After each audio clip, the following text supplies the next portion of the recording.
ત્યારબાદ હાથ ભીના કરવાના,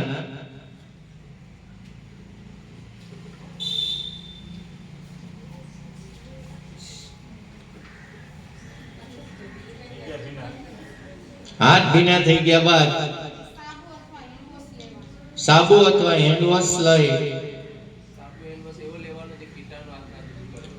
સાબુ અને હેન્ડવોશ એવો લેવાનો કે જેનાથી જેમ્સ એટલે કે કીટાણુ હોય એ નાશ પામવા જોઈએ. ખાસ કરી અને નાવાનો સાબુ એ બેટર ગણાય છે.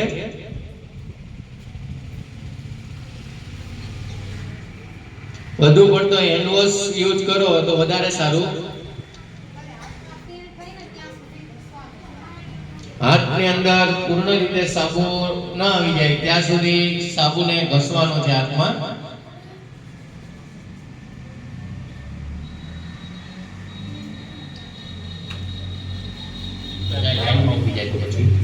વિડિયો વ્યવસ્થિત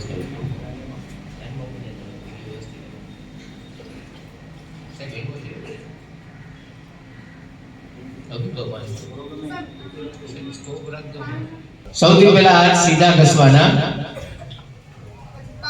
પછી ઉપર નીચે, બધાય સાથે કરો, ઉપર નીચે, કરો બધાય હાથ ઊંચા કરી.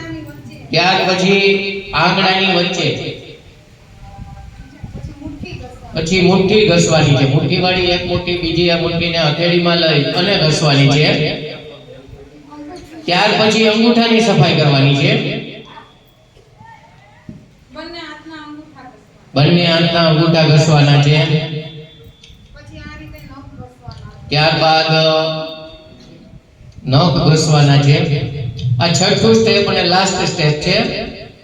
સૌથી પહેલા આપણે સ્ટેપ શીખ્યા કે બંને હથેળીઓ ઘસવાની, ત્યારબાદ હથેળીની ઉપરનો ભાગ ઘસવાનો, ત્યારબાદ બંને આંગળાઓની બધા આંગળાઓની વચ્ચેનો ભાગ, ત્યારબાદ મુઠ્ઠી વાળીને અને ત્યાર પછી અંગૂઠાની સફાઈ અને લાસ્ટ સ્ટેપ છે આંગળાના ટેરવા સાફ કરવાનું. છેલ્લે કાંડા સુધીની સફાઈ કરવાની છે, જે છેલ્લો લાસ્ટ સ્ટેપ છે.